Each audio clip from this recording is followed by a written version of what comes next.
I met Daniel on a rainy evening at a small coffee shop in downtown Chicago. He smiled at me like he had known me forever, and somehow, I felt the same. Our conversations flowed easily about dreams, fears, childhood memories, and everything in between. Within months, he became my safe place. Or at least, that's what I believed. Daniel was attentive, caring, and patient. He remembered small details: how I liked my coffee, how I hated loud places, how I needed reassurance on bad days. He told me I was different, that I wasn't like anyone he had ever loved before. And I trusted him completely. We moved in together after a year. Life felt stable, predictable in the best way. We planned vacations, talked about marriage, and even argued about baby names just for fun. Trust was the foundation of everything we built.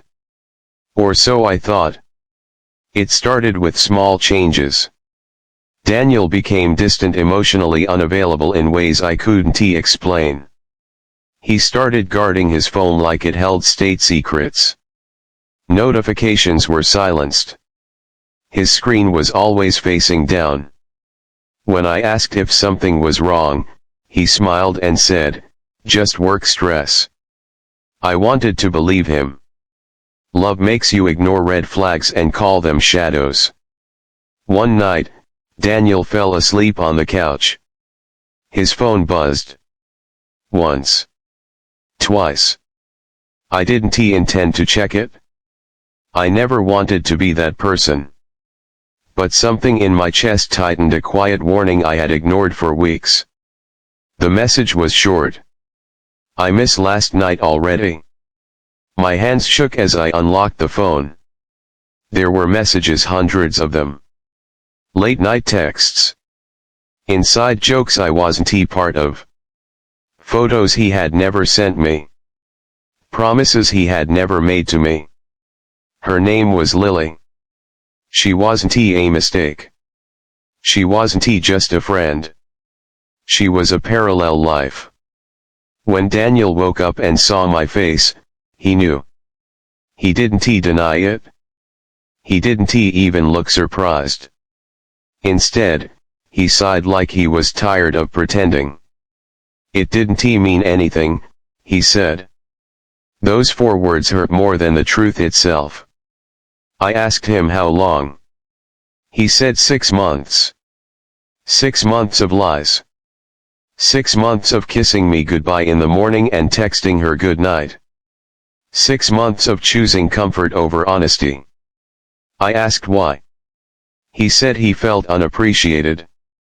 That things had become routine. That he never meant to hurt me. But cheating isn't an accident. It's a series of choices made while knowing the consequences. That night, I packed a bag and left. Not because I stopped loving him, but because I realized loving someone who disrespects you slowly destroys you. The weeks that followed were brutal. I questioned everything. Was I not enough? Was I too trusting, too available, too real? Cheating doesn't just break your heart. It breaks your sense of reality. You replay every memory, wondering which moments were real and which were lies. Daniel tried to come back. He apologized. He cried. He promised therapy, change, forever. But trust doesn't reset with apologies. I realized something important during that time: he didn't cheat because I lacked something. He cheated because he lacked integrity. Healing wasn't quick. Some days I felt strong. Other days I couldn't get out of bed. But slowly, I rebuilt myself, not into who I was before, but into someone wiser. I learned that love without respect is not love. That loyalty is a choice, not a feeling. And that sometimes losing someone is actually saving yourself. Months later, I walked past the same coffee shop where I met Daniel. It was still raining. But this time, I didn't feel sadness. I felt free. Because trust may shatter but you don't have to,